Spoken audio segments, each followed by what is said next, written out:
I'm Sarah Cowley. I chair Dorset for Europe. It's been around since 2016. We went a little bit dormant during the pandemic, but we're gearing up again now. Most of our current activists come from the large Bournemouth, Christchurch and Poole conurbation, which has around 400,000 residents.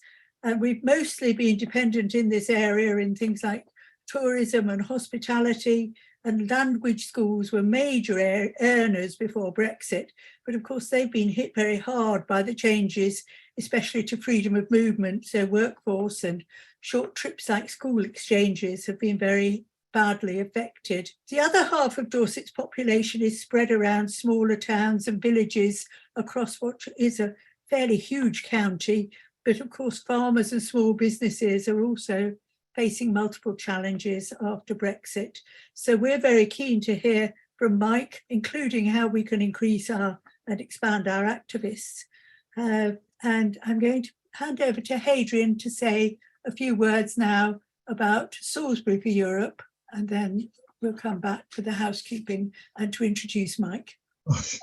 Well, thank you very much, Sarah. My name's Hadrian Cook.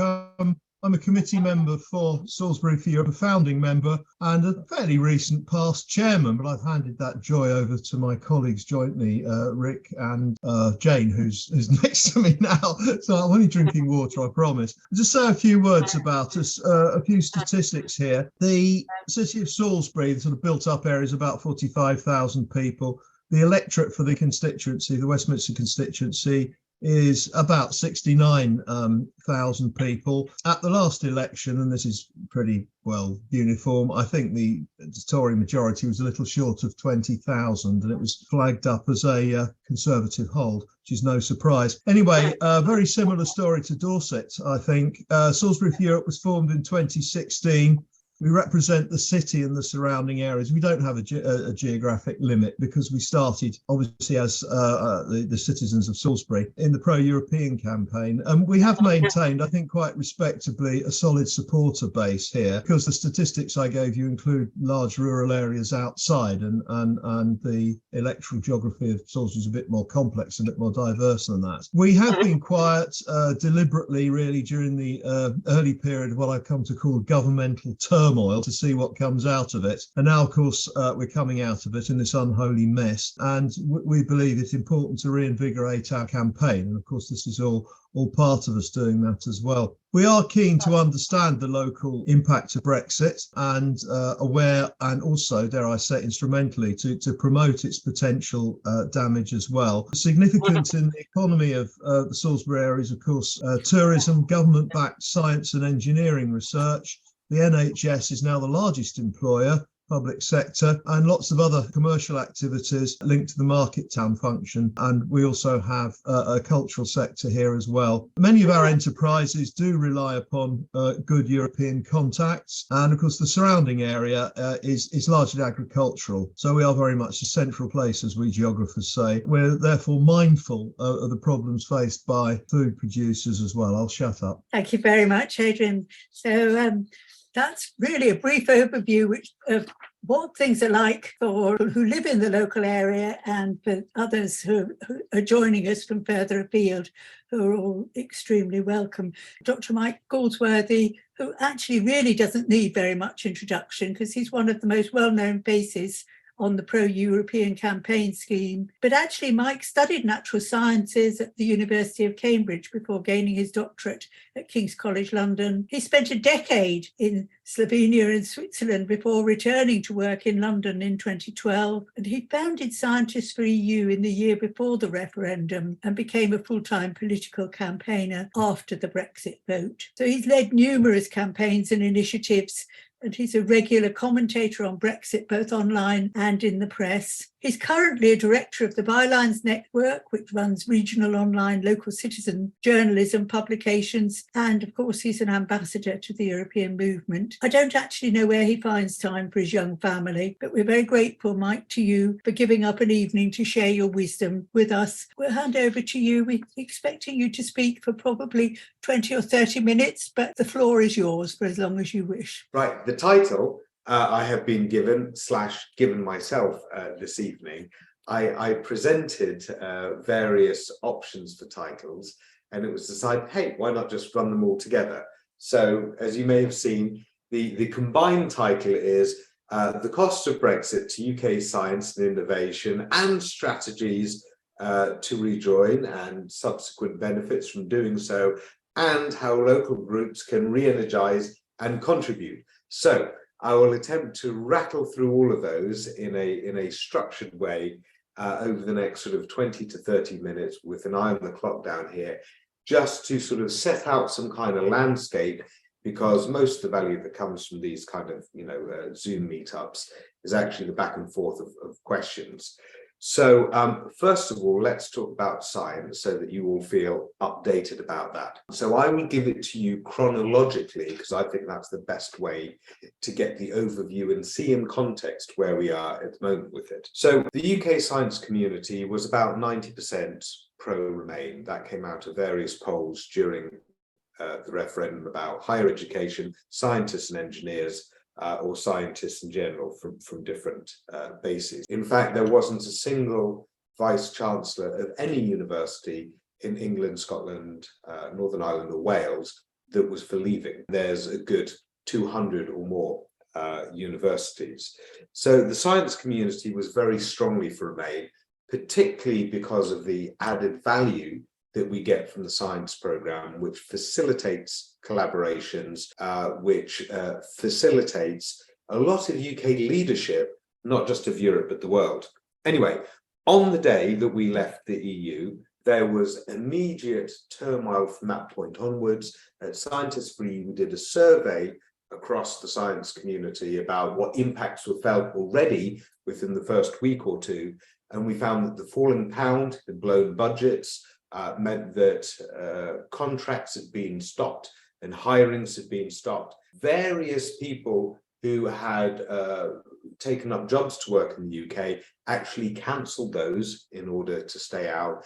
And there was lots of turmoil around the EU science programme, where people were starting to pull out of collaborations with the UK or ask the UK to stand down from leadership position to other position.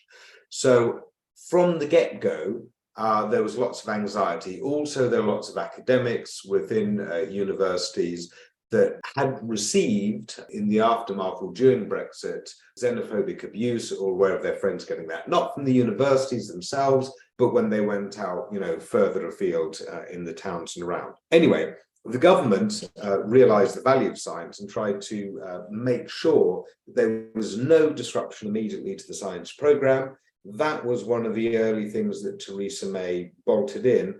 However, the constant threats of no deal is better than a bad deal, and we could have a no deal Brexit at any point, meant that effectively from the year 2016 until the year 2020, we went from joint first position with Germany down the scale to, by 2020, being in 5th place behind Germany, France, Spain, Italy, then us, just above the Netherlands, in 5th place on the Horizon programme, having lost, compared to Germany, 1.5 billion on that programme, and in the last year, down 30% of the grants that otherwise we would have been getting. So that took us into a really low place, and that was just the ongoing uncertainty. Then, when Boris Johnson's TCA deal came through, science was one of the priorities, being a big win for us. We profited immensely from it.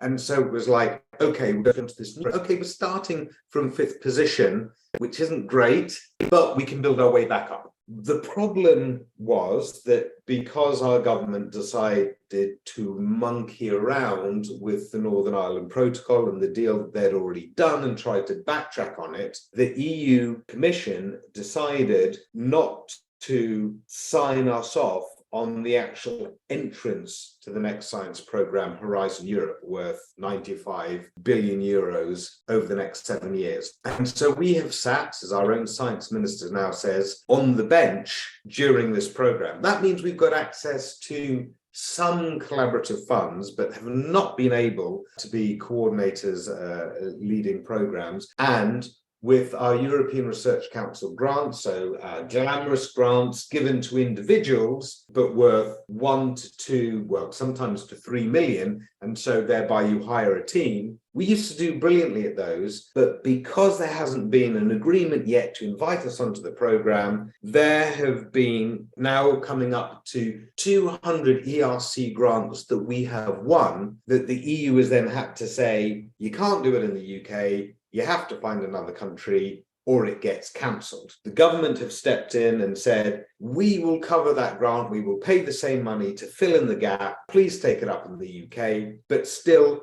we have lost dozens of those because some of those ERC grant winners have said, you know what, this is an ERC grant. I want that on my CV.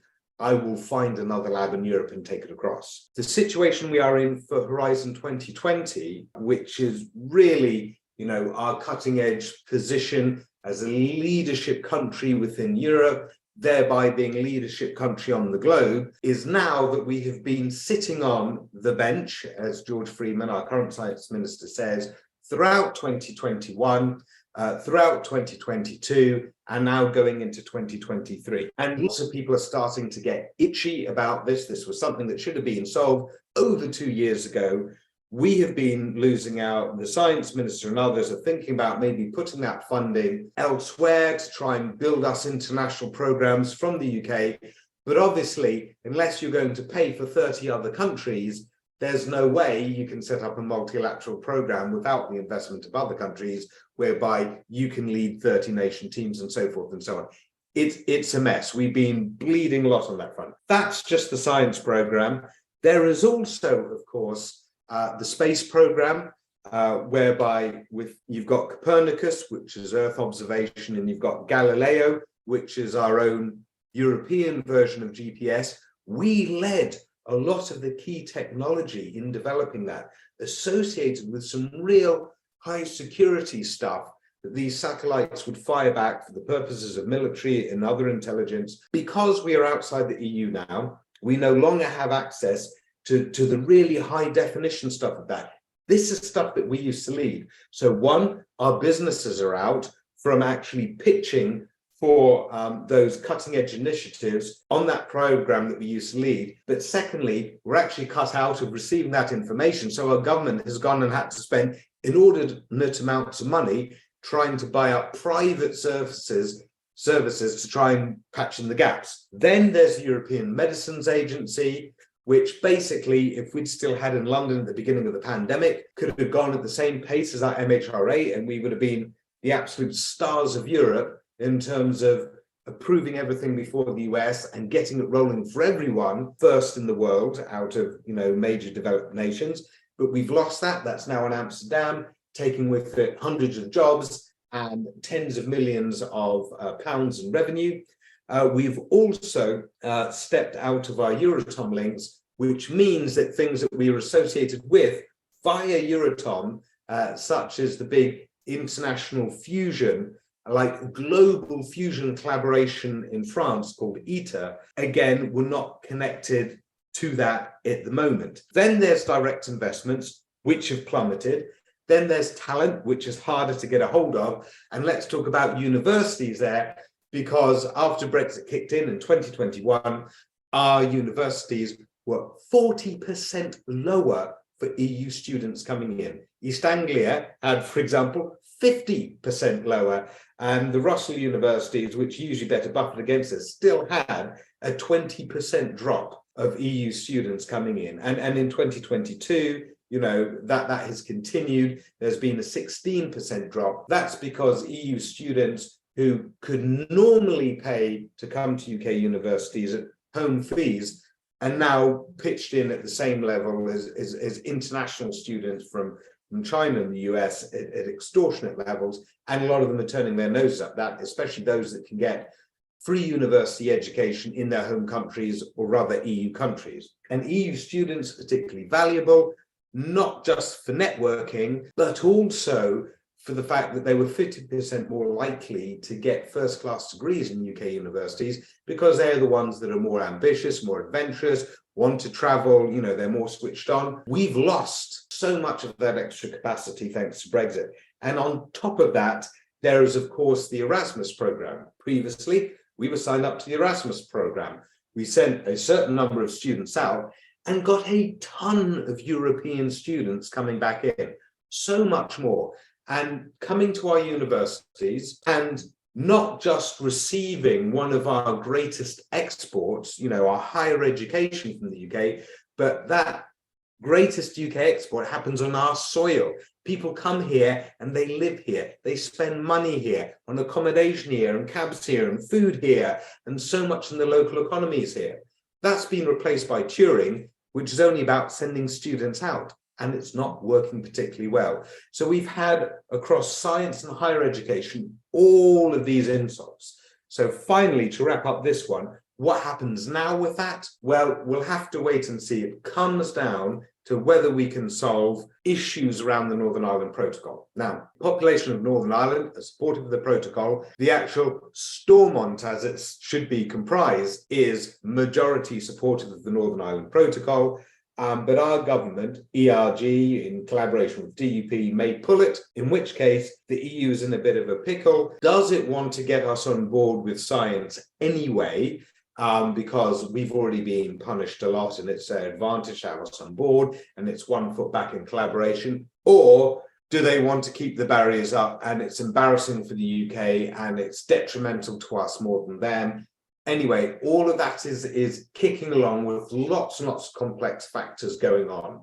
But that's going to be the thing that sets the tone on all science and collaboration sort of going forward. Right, so now let's move on to part 2, at pace, which is strategies to rejoin and subsequent benefits that we could get from rejoining. So the European movement strategy is step by step to rejoin, which means that we're not arguing, let's have a referendum now on rejoining the EU. It's that is a massive move with a lot bundled in, and even if you get polls saying that people would like that in theory, nevertheless, our better bet is to say we're the European movement, we're setting a direction back towards Europe because it's crap over here in Brexit, and look at all the wins that we can pick up along the way with mutual recognition of qualifications and data and easing trade barriers, sorting the Northern Ireland Protocol, sorting out science and Erasmus, and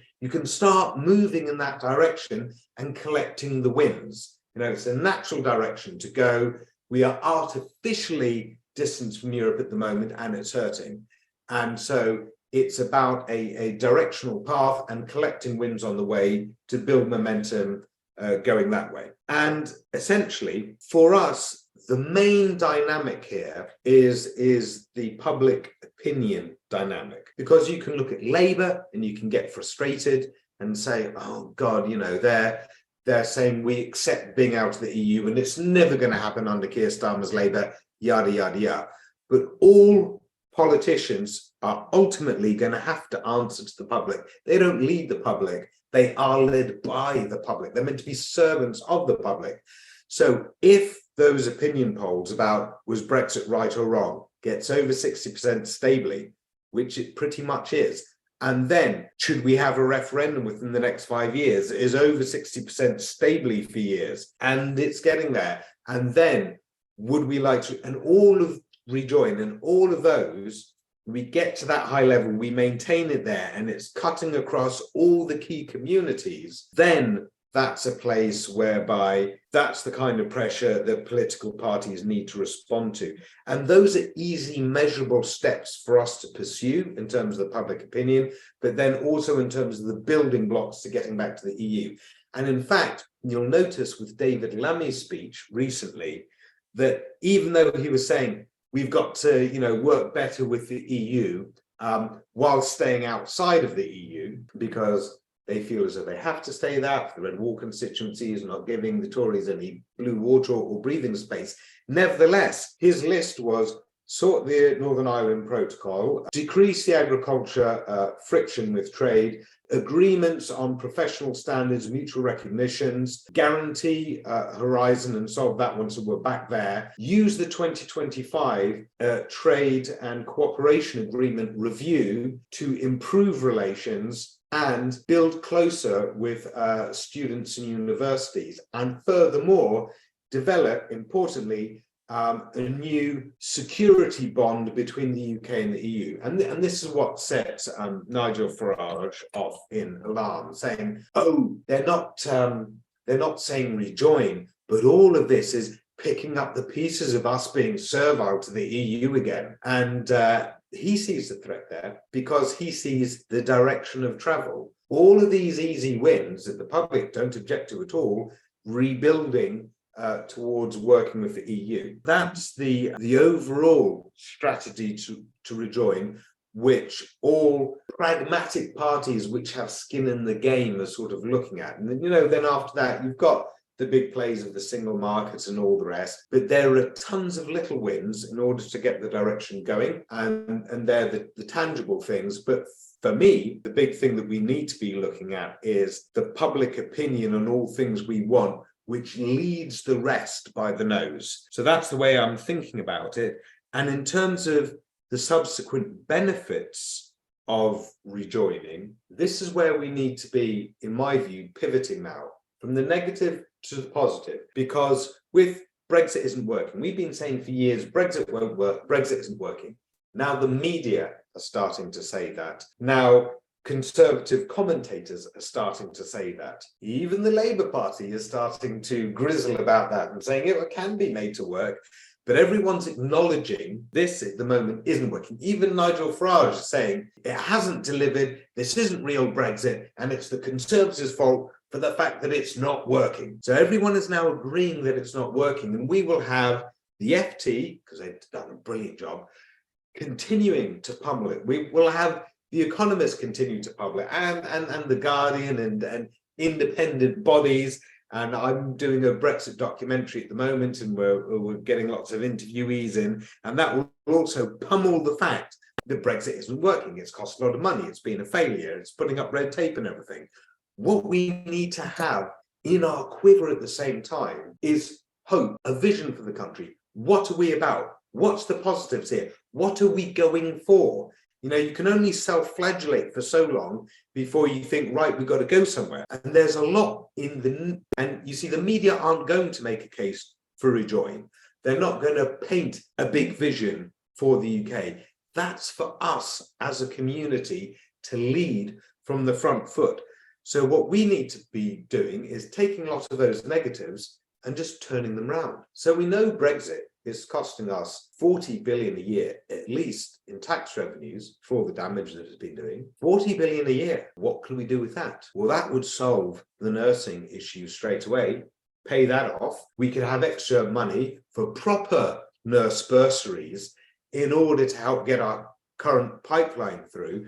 We could fix the NHS with that. We could actually do the levelling up investment in regions that the EU used to do for us, and actually invest in that and that's in addition to, because remember this is rejoining, in addition to what we would automatically get from the EU. We would actually see that what they've been doing all along is something that we should have been doubling down on, and that's why we hadn't been at the same level of other countries in terms of equitable regional distribution. So you've got 40 billion a year to play with. You can go to all the different communities of the UK and say, what would you do with extra money? What are the key things that are needed? We know the difference between being in the EU and out of the EU for tax revenues because of the workings of the economy and business at large. How about that? Also, there's inward investment. That's plummeted.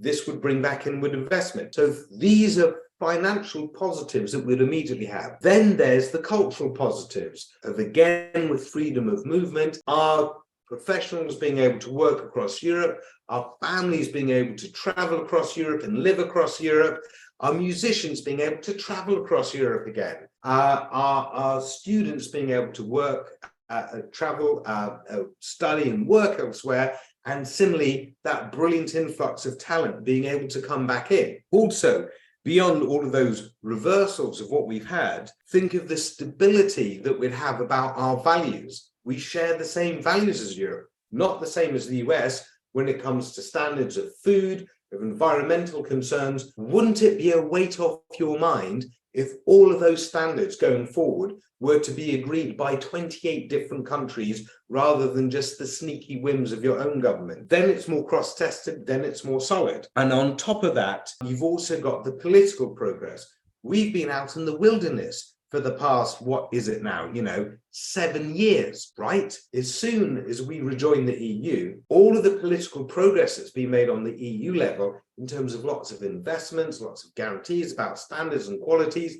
Look at the lost opportunities list maintained by European Movement Staffordshire, also hosted on Central Bylines. There's tons of progress that's been made at the EU level that we've lost out on, which we've jumped right up to.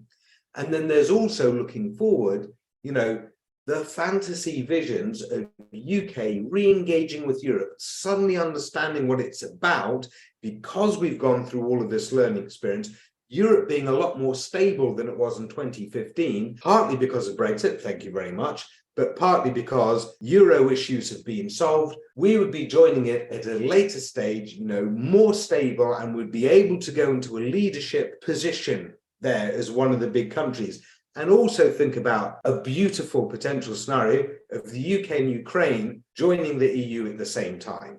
Would that not be a fundamentally fascinating and brilliant moment in history? So there's tons of really exciting future visions about our country coming out of the wilderness, getting back into the team, to the top of the team at exciting times, in the largest market in the world, with all of this learning experience. There's a really, really exciting story that is within our grasp for our national narrative. So these are the kind of things that I think we should be talking about. And then, it's not just monetary, right? It's about the identity and the soul of this country. Yeah, we've been a bit, crazy. We left, and then we joined again. We're the only country to do such a thing.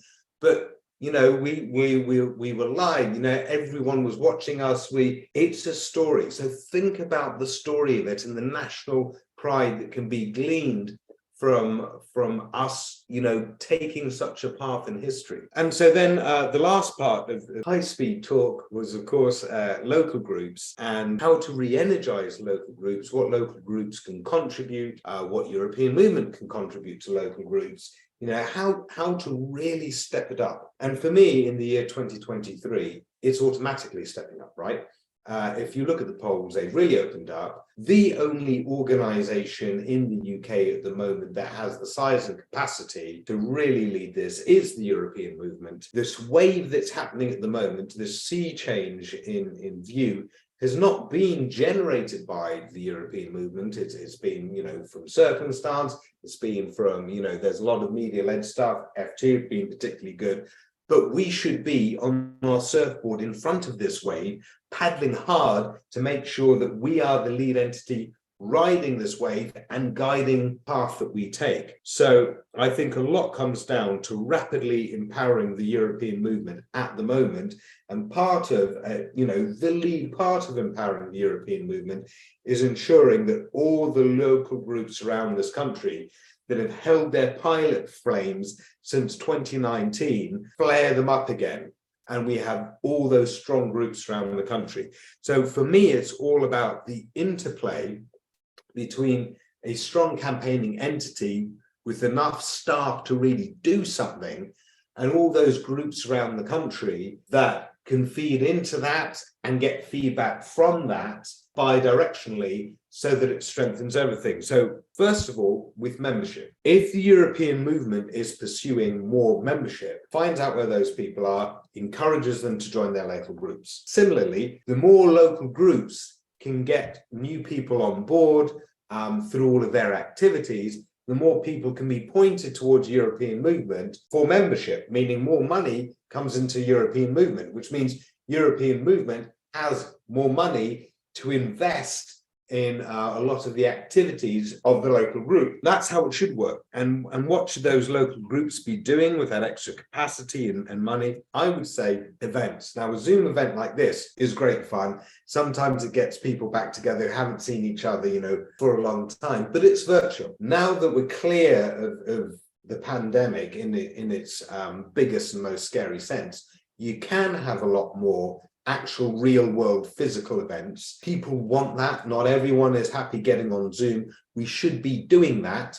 And so I think that local groups and European movement together should be sorting out more physical real world events. European movement advertises it. It's advertised locally.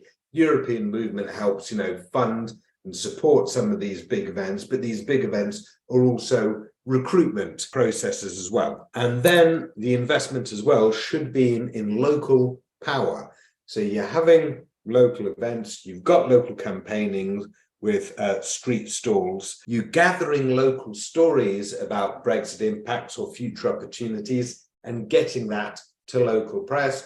Part of the reason the Bylines Network is, of course, to also make sure that we've got that channel, even if you can't crack through to local press. And also through those structures, you can put pressure on local councils and local MPs and so forth and so on. So maybe more importantly than all of that, which we didn't have time to get onto in our campaigning before, was our local links with farming communities, church communities, fishing communities, local business communities, local minority group communities.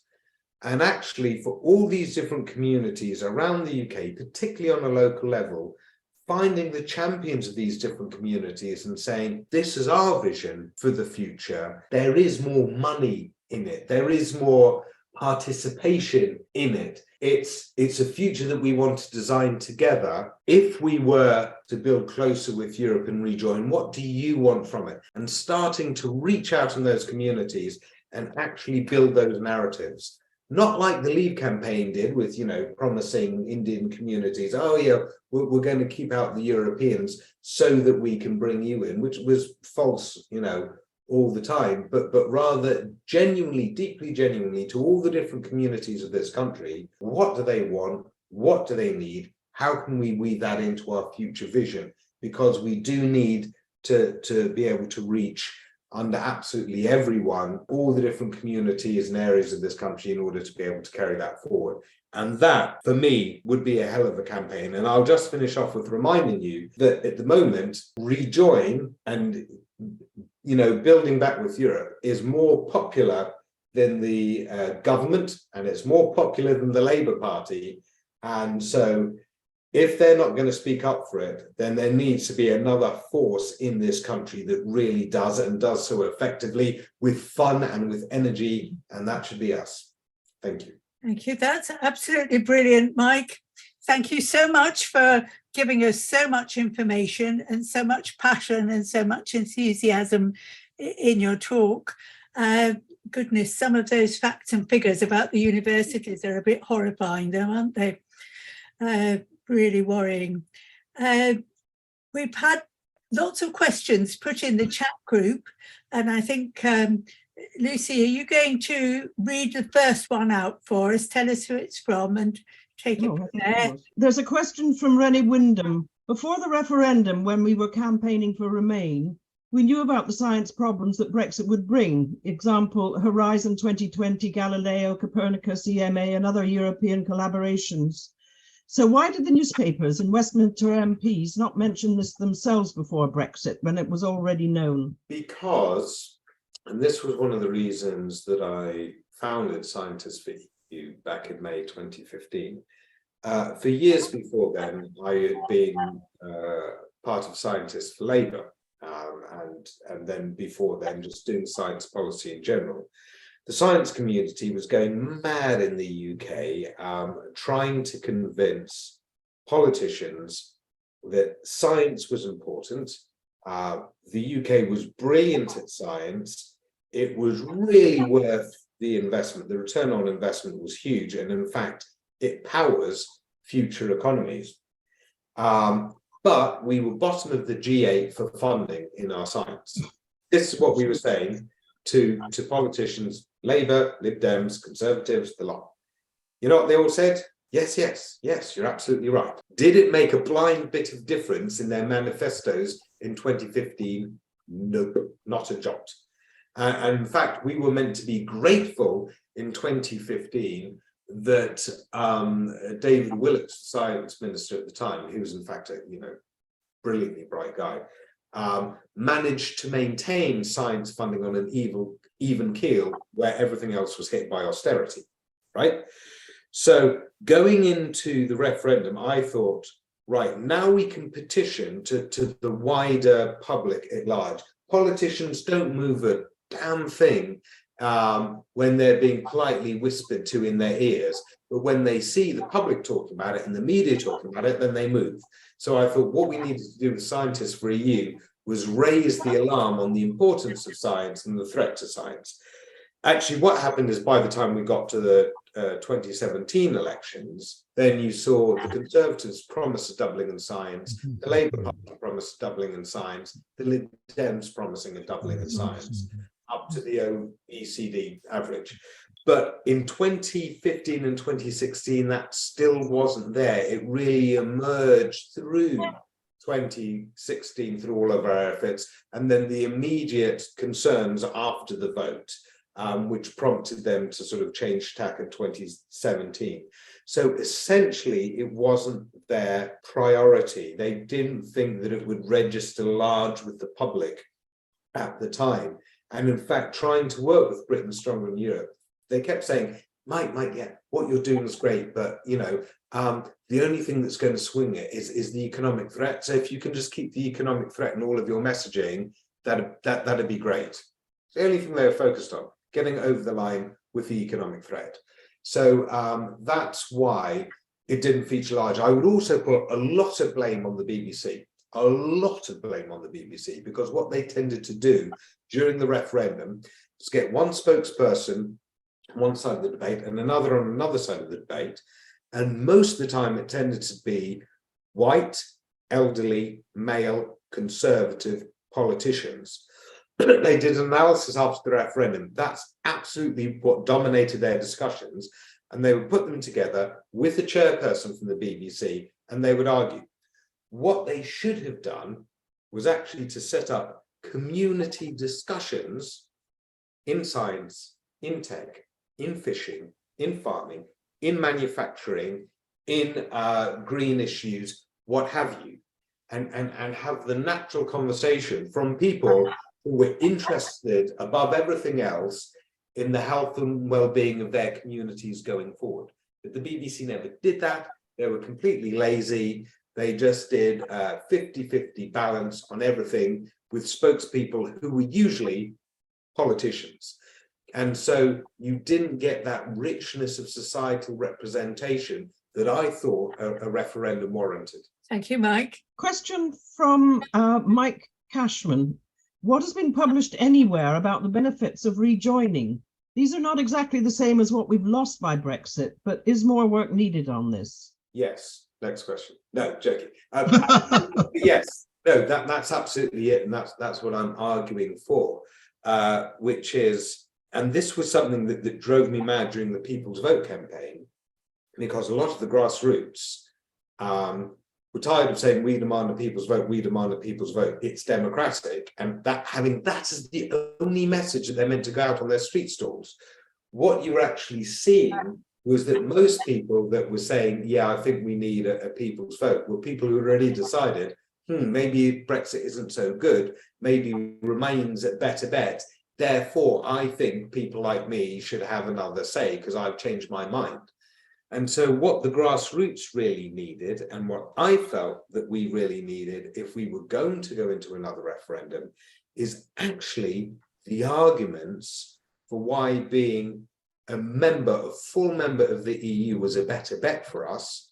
And those arguments needed to be tested on the ground in each and every location from, Dorset and Cornwall up to, Northern Ireland and Scotland, through all the different regions and across all the different demographics. So setting out a sort of like an an arguments Bible of the advantages to be had by making this move is something that I was saying to those in the People's Vote campaign. You want to heal your rift from PVHQ with all the grassroots.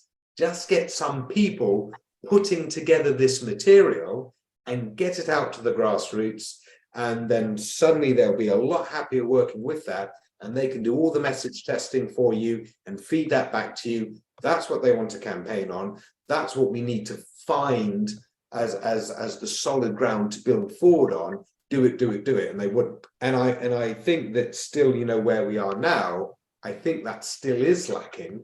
I think we've been so long in a sort of reactionary role to whatever the government's doing. No, that's wrong. No, that will hurt. No, don't do that. That's going to be a disaster. That we haven't forced upon ourselves enough breathing space to actually confidently set out, this would mean this fantastic thing. This would mean this fantastic thing. And actually boldly started to build it out with the confidence that the Brexiteers had going into the referendum. They had a whole sort of business for Brexit Bible on all the different sectors and all the wins that were to be had. Now, a lot of those were fantastical, of course, but it was emotive, it was exciting, and it certainly very clearly painted a picture of the Britain they wanted. Although that was built upon sand, nevertheless, that's what they did.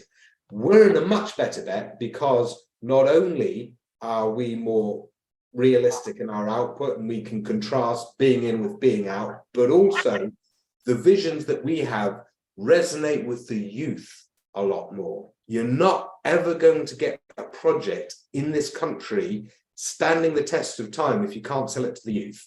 That's why Brexit is absolutely screwed, and I'm convinced of it, because they never bothered selling it to the next generations coming through.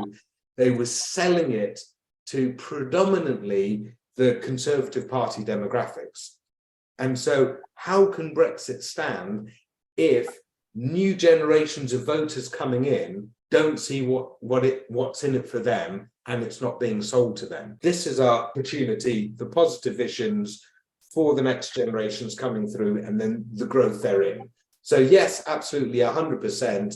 And that's something that I really, really want to drive. Thanks very much, Mike. Another very comprehensive answer. Right, we have a comment first from Anthony and then a question. I just don't understand why Starmer has laid down his red lines. He says no joining the single market under Labour. I just don't understand why he's boxed Labour in. Question, what do you think Starmer's game is plan as regards to the European Union? I don't think his primary game plan is he wants to get into power and he wants to solidify that and see the sense of doom amongst the Conservatives, the voters, the donors, and the party itself. That's his priority. Get them out, get them out, get them out.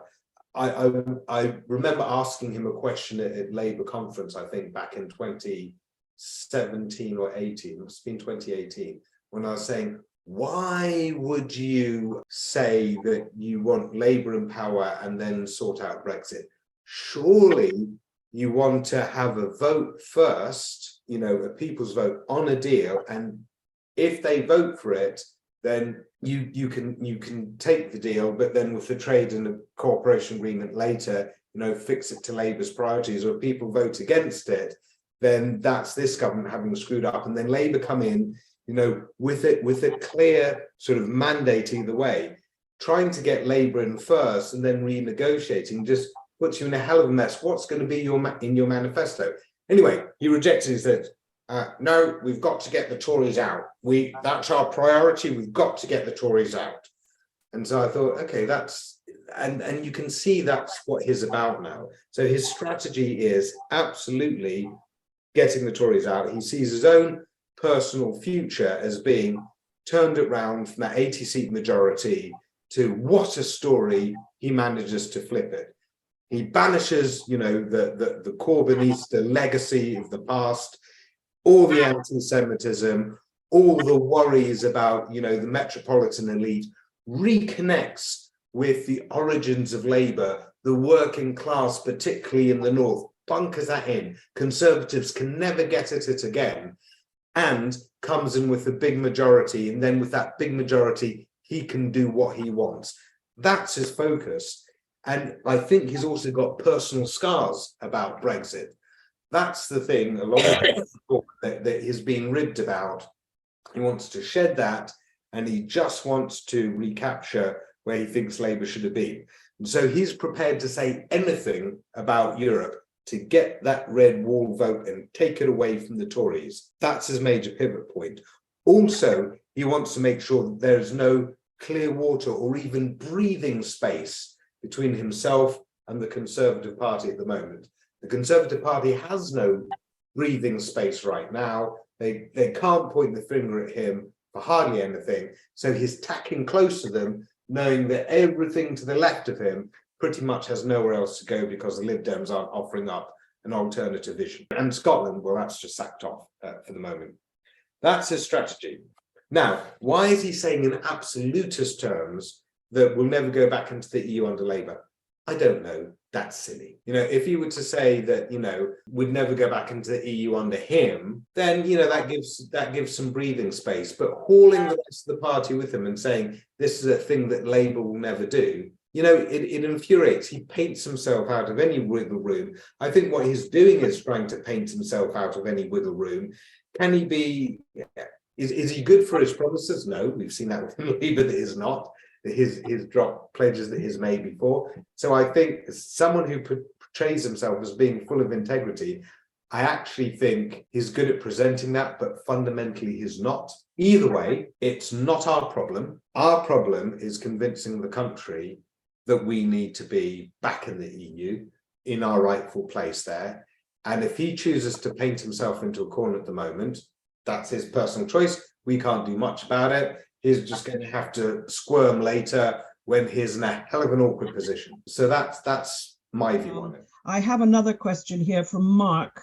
Can't wait to eventually rejoin the EU, but as we will now have to join the euro, I'm concerned this will put some people off voting to rejoin the EU again. And what do you think about this? As rejoin becomes a much, much more plausible proposition, you're starting to see articles appear, not just in blogs, but also in the mainstream press about what rejoining the EU would involve. And so for lots of people, there are going to be major mental barriers to that. One is having a referendum again and it being, you know, so divisive. Another one is joining the euro. You know, do people want to join the euro? I mean, for me personally, with regard to joining the euro, I would have no problem with it. You know, over 24 other countries have done so quite happily, including major economies, and think about the strength that we could put into a combined currency like that. Also, given that we've fallen against the euro over the past decade or slightly more, you know, if it's good enough for a major economy like France, then I think we can only add more power to it and find more stability in it. But anyway, there will be some people that have issues with that. I think this is the kind of thing that whereby we need to get policy research really, really good on that in order to be able to answer those questions and sort of answer them early. But for the most part, my general answer is as follows. We know where we want to be direction-wise. We're a European country. We want to be more European. We don't want to be Singapore-on-Thames. We don't want to be hauled off to be a 51st state of the US. Our neighborhood and our family is the rest of Europe. And there's lots of options in Europe. Even if we don't become full members of the EU in the future, we want to be major players in Europe and we want to have lots of collaborations at lots of different levels. Our preference would be to be a full EU member because then we get a political say, but we don't know the path that we're going to take, but we know the direction that we want to go in. And we know what we want to win against. As you, for example, start a chess game, if someone were to say to you, go on then, you're playing white, they're playing black, how are you going to win? How are you going to win? You don't know what the end game is going to look like. You've got no idea. But you do know that you do want to win. You know what your strong suit is. You start by getting in the strongest position you can with things that you know. Then in the mid game, there's lots of horse trading and lots of exchanges, and then in the end game, you find yourself where you find yourself, but you should be trained up on strategies to actually tie it up. So as we go into the complex future, which is our relationship with Europe, which is long and will have lots of unpredictable elements, the things that we need to be doing is focusing not on, well, how will it actually happen at the end of the day? What's going to be the checkmate? What we need to be focusing on now is, this is 2023. We've never been in such a good position in terms of public sentiment or proof that the project is bad. What we need to be focusing on now is absolutely strengthening our position, strengthening our arguments, strengthening our on-the-ground team, strengthening our financing, strengthening who our spokespeople are, all of this kind of stuff, getting in a really strong position. And there will be lots that we have to do over the coming years, which will be responsive and reactive and fluid, but we know what direction we're going in. So there are some big things that we do need to tackle as questions, coming along about how this would work and how that would work. And that's why we need to set up good, strong policy angles on what we're prepping from the outset. But I'm not worried about the end game at the moment. I'm worried about the strength of our position in the public political discourse right now and making sure that we secure it, and we really secure it. Thank you. Now we have a question from Anthony. Why would the EU welcome us back while we, at best, retain the same democratic deficits that applied in 2016 and, at worst, have a catastrophically weakened constitution? This is one of those stumbling blocks that even some gleeful Brexiteers have started to say, oh, they don't want us back. They don't like us. But actually, one of the things that we did at the National Rejoin March was we lined up Terry Rentke to come on stage and say, because she knows this, and this isn't just what she believes, this is something she cares about and connects with other people. Lots and lots of people within the EU want us back. They've always loved the Brits, and they've loved our character, and they've loved, the capacity that we've had. They've certainly loved our culture and what we're about. So many people have visited this country and, love London and love lots of our, great cities that they've gone and visited. They've done Erasmus programs here, like Terry did. They want us back, It would be a real win for them as well if we were to come back, if we came back with the right spirit. So we lined up Terry to say that, and we actually got Guy Verhofstadt to also say that on stage. So there is that appetite in Europe for us to come back, but there's a condition associated with it. And that would be that clearly the country gets it, gets what Europe is about, and wants to come back into Europe positively. And that's something that you see across the political parties. That way they know that when the UK comes back, it comes back for good because it's had a fundamental cultural shift, and they can rely on that. So the big barrier to that is, I don't think demographics are a barrier to that, because I think you can see in the youth that they're overwhelmingly pro-Europe, and I think we need to bunker that in. But I think that's in a good place. The barrier to this is the Conservative Party, right? This is why we should not be against the Conservative Party per se. Sure, we can be against Boris Johnson and everything he stands for, and Rishi Sunak, and their whole cabal and cadre within the Conservative Party. And there's a big opportunity to have a lot of those dominant figures, from Dominic Raab to Brexit hardman Steve Baker, Boris Johnson, all booted out in the next round. Ian Duncan Smith would be lovely as well, wouldn't it? And John Redwood. But there are lots of people that were in the Conservative Party, that were forced out of the Conservative Party or have left it, that are pro-European. And also at European Movement, we've done polling around whether people think Brexit has been damaging. I asked people who did the polling on Mises to give us just the Conservative votes on that, so I could do a breakdown by age. Younger Conservative voters think Brexit is massively damaging. Older Conservative voters say, no difference, no difference. And so that's very interesting that maybe within the young generations, you've got some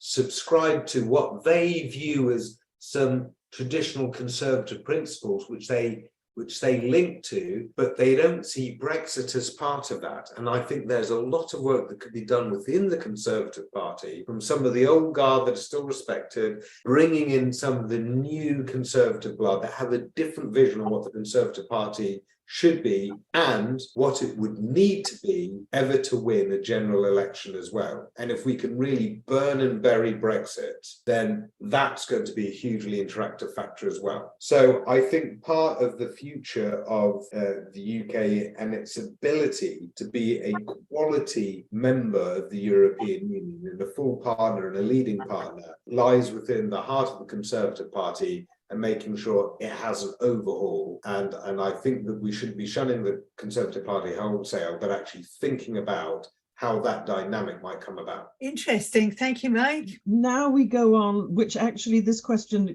basically is related to what you've just been answering from Helen Holdsworth. How can the EU trust the UK not to have a second Brexit if we do not have a PR voting system? Surely PR is the starting point for political stability from which stable EU membership that can then be achieved. That is a beautiful follow-on from what I was just saying, which is if Labour were to go for a PR voting system, if Labour were to get into power with the Lib Dems, it would be forced upon them in order to have that. But it's looking like Labour might be able to get in under its own steam, in which case it's really up in the air because the leadership don't want it, but the grassroots do want it. So there's another very complex game within there. But if we were to have a Labour government come in, or a coalition government come in, that then ensured PR, that would effectively mean that the Conservative Party could not come back into power unless it could work with other parties. And its stance on Europe would be a fundamental test of whether it could work again with another party, I would say. Apart from reform, but I mean, reform is basically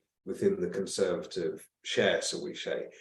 Let's remember that in 2019, Boris Johnson had the landslide he did because effectively the Brexit Party / UKIP decided to pull all of its candidates and say, pile into Boris Johnson and give him 44% of the vote, minority of the vote, gives him an absolutely sweeping landslide. Under PR, you can't get that. And the Conservatives could only come into power if they got an outright majority of the popular vote, or could work with another political party because they had similar common ground. If Brexit is vanishingly supported at the time and they clung to Brexit, they would not fundamentally be able to form a coalition with another UK party and hold power on it. So absolutely, PR is a real guarantee that a Brexit minority could never, going forward, run the country with a majority share of seats. We now have a question from Beth Linton. Do you think we are more likely to join the single market or another trade arrangement before joining the EU?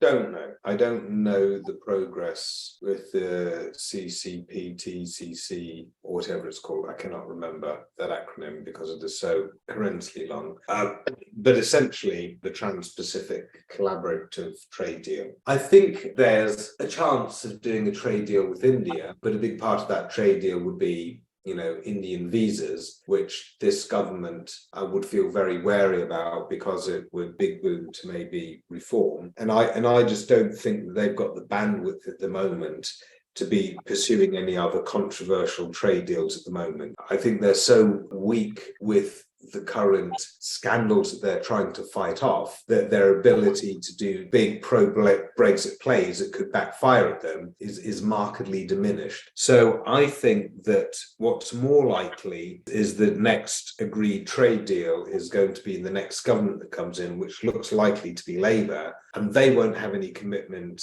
to the single market in their manifesto, but it might be forced upon them by dynamics. Should a third party seem to be doing particularly well and they want to keep it off their back. But it's complex dynamics, so it's very hard to guess at this stage.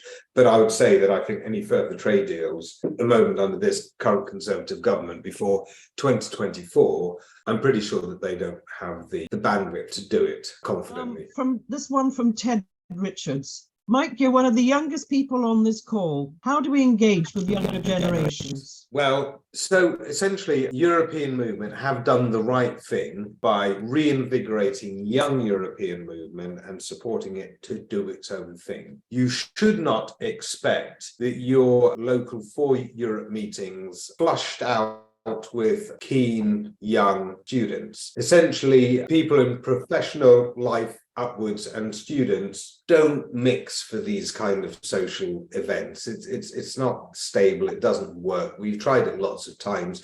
You can get them out on marches together, but you can't get them in sort of like meetings together or working off the same email communications to the base. Essentially, with young people, with younger generations, there are two things that you need to do, as far as I can judge so far. One, give them their own environment. Good social context with other young people is something that young people want to be involved in. The other thing is that you want to give them opportunities. Now, whether this is opportunities for writing, and this is something that we're doing at the Bylines Network because we've got lots of outreach with universities and we do, but essentially students need socializing opportunities amongst themselves, but also a good lot of thought given to their career progression and their career opportunities. So anything that can be devised which helps network them up and connect them through with other students, other young people, or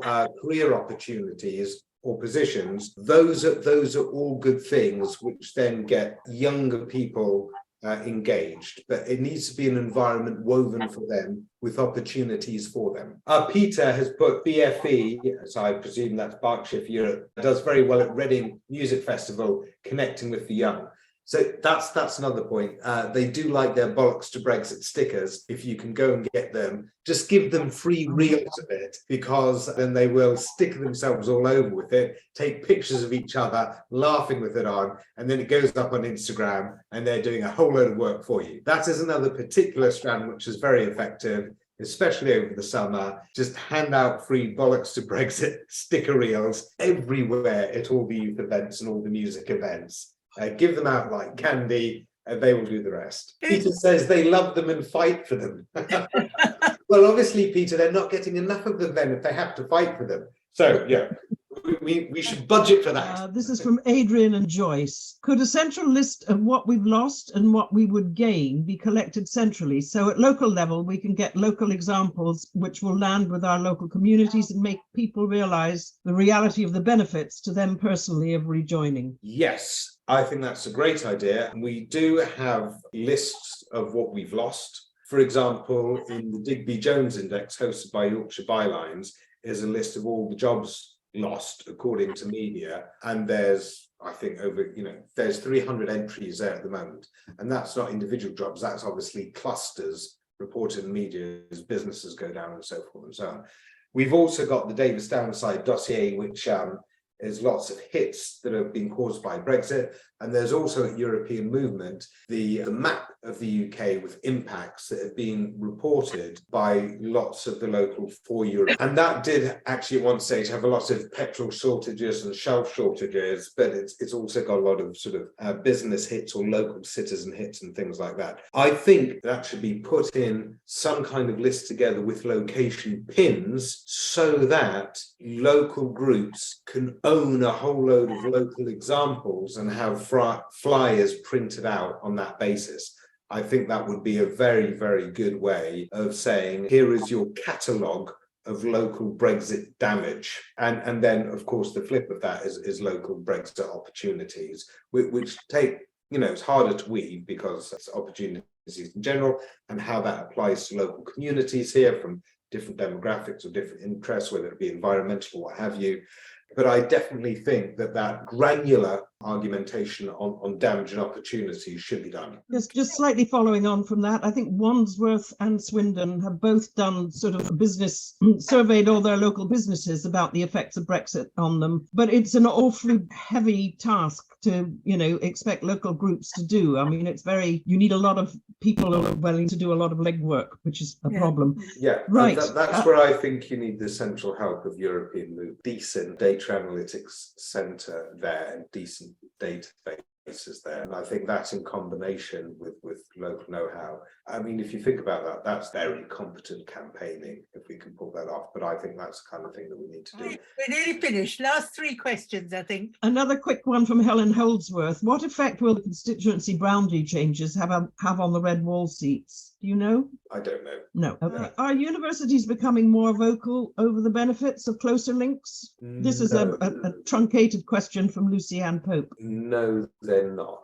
They're actually quite exhausted from it. And I'm quite exhausted as well, because I've been campaigning on the science thing since 2015. The last couple of years, you feel yourself flagging on it. And I know a lot of the science community sort of feel the same. Essentially, the universities and the science community don't want to upset the government. They've been pushing hard for association with Horizon Europe. Because we've been out of it for 2 years, they're kind of desperate to get any funding from the government released. And so that's something that the Science Minister, George Freeman, has been saying recently, which is they all used to push me for, association. Now, they're thinking differently. And that worries me. I think they really are just quite knackered out from the whole thing. So they're not going for it as loudly as possible. I think if there were a change of government to Labour, then that would be their opportunity to, if it were a Labour government, then they could come back in because they're talking to different people. They can do it with a different tone. But I think they're just, riding the time out now, probably. Right. And I think this is probably the last question, the one that I saved from earlier on, from Barbara Leonard. It's been a bruising few years. What do you do to keep your spirits up and keep going on? It's philosophical, and it's basically that life is long and history is longer, and everything worth fighting for is worth fighting a long time for. So don't let the daily stuff get you down. Have fun doing what you're doing, because human affairs are really quite comic. If the more objectively you look at it, the more silly we all look like. So engage in the silly game. Don't let it get to you. Have fun with it. See the humor in all of it. Don't resent anyone, and keep on sort of making your arguments in a cheery way, contributing that way. That's the kind of basic vibe I've learned to cultivate within myself, because certainly in the early years it was very frustrating, and it was definitely more of a sprint than a marathon. So you throw everything in, you burn out, you get exhausted, you get frustrated, you stay on the internet all night long because you found another person who was wrong on the internet, and everyone needs to be corrected. But you can't live like that, and also you can't get sucked into other people's narratives. And so that's why I also think that one of the ways to really re-energize this year is to think about our narrative, the way we want this country to be, the way we think this country can be. Ignore everyone else, keep talking our stories, and then you'll find that people come in to put down or boost up or discuss what we're talking about.